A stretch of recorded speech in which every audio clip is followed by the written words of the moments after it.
difficult. Usually we see that people grow at different rates. And in today's environment especially, it's so easy to fall down. It's so easy to get entangled with Maya that, practically speaking, we don't know any couples who are both Krishna conscious enough to perform these Vedic ceremonies for bringing pure devotee into the world. Therefore, we have to say this is not so practical right now. Now, maybe after we get our community established and we have schools and everything like that, it might become more practical. But right now, we're basically simply trying to get individuals Krishna conscious, and the best thing for that is celibacy. So we say no sex, no sex. Why? Because the prime identification of the soul with the material world is sex. You ask somebody, who are you? The first thing they're going to say is, I'm a man or I'm a woman. This is material sex. So the first point of identification is sex, material sex. But we say, no, you are not this material body. You are not this material sex.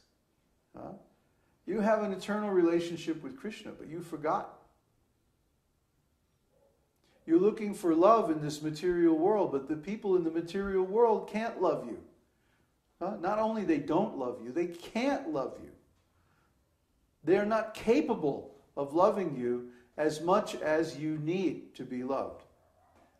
They're not capable of giving you the quality or the quantity of love that will actually satisfy the soul. Only Krishna is capable of that.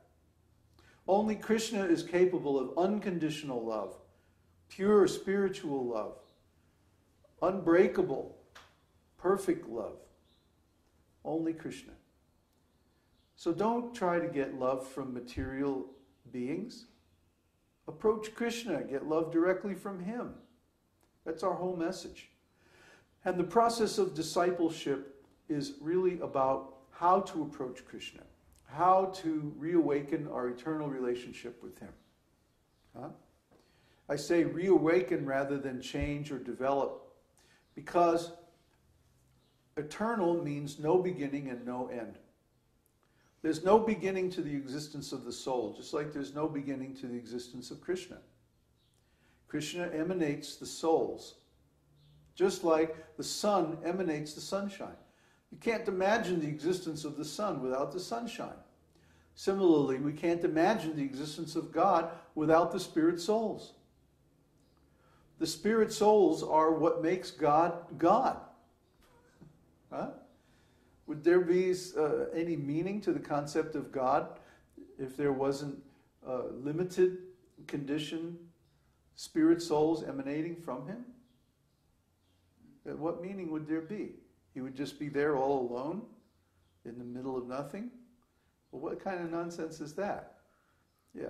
Yeah, nobody can even conceive of this. It's inconceivable. So the meaning of God is that we have God is the source of the energy, and then his energy is expanding, emanating outwards, and making the souls and the creation and all these activities that we see in the world and so on. So God's energy is also eternal. No beginning, no end. Well, we think we have a beginning and an end because we're materially conditioned. We're caught by time. But even time is Krishna. He is the energy by which everything happens.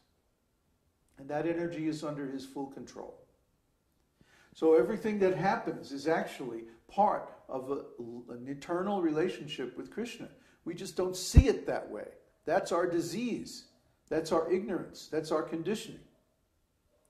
So when we start to see the things that happen as being part of our eternal relationship with Krishna, our life begins to make sense. Finally, all the things about our life that happen that we could never understand, we begin to put it in the proper context and it acquires its original meaning. Remember, meaning comes from context. Huh? If I'm in America and speaking English and I say boat, you think of a craft that goes on the water. Huh? But if I'm in India and I'm speaking Hindi and I say boat, it means great, large, full. Huh? So the context determines the meaning. The word is the same, but context is what determines the meaning. And our ontology is the big context by which we give everything that we experience its meaning. So when we have a material ontology, we interpret things that we experience according to that meaning. But when we have a spiritual ontology, we interpret it according to a different meaning. Now the problem is, in material ontology, a lot of things don't have any meaning. They don't make any sense because they're outside the limits of the ontology. A material ontology, by definition, has to have limits. It's finite. It's limited. It's small. It's smaller than we are because we're spiritual. So we have all kinds of experiences that don't fit within the material ontology. And we say those are meaningless. Nonsense.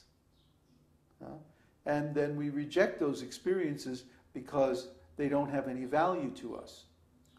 When we value someone, we say, oh, you mean so much to me. So meaning equals value. And the more meaning that something has for us, the more valuable it is, the more important it is. But in material ontology, we give value, meaning, or importance to the wrong things. We give it to things that aren't really related to us. Things that actually have no connection with us. Things that actually lead us away from the real success and real happiness of life. We give a lot of importance to money, for example. Money, job, career, position in the company and stuff like that. But this is all temporary. Any second the boss can come and say, you're fired. Get out of here. Well, what kind of identity is that? What kind of meaning is that? What kind of importance is that? It's all temporary. Plus, by accepting some role in a company, then you have to accept the karma that's generated by all those activities. It's a real mess. So we tell our students when they take initiation that actually they should become independent of all this and simply depend on Krishna. That means everything that happens is related to Krishna. Everything that we experience is related to Krishna. Krishna is big enough that he includes everything. So all the things that happen that are apparently random are actually caused by Krishna. They're a message. They mean something. They have a meaning. They're not meaningless. That means they have importance that they didn't have before. Actually, everybody is having spiritual experiences all the time. Because they're conscious. Consciousness is itself a spiritual experience.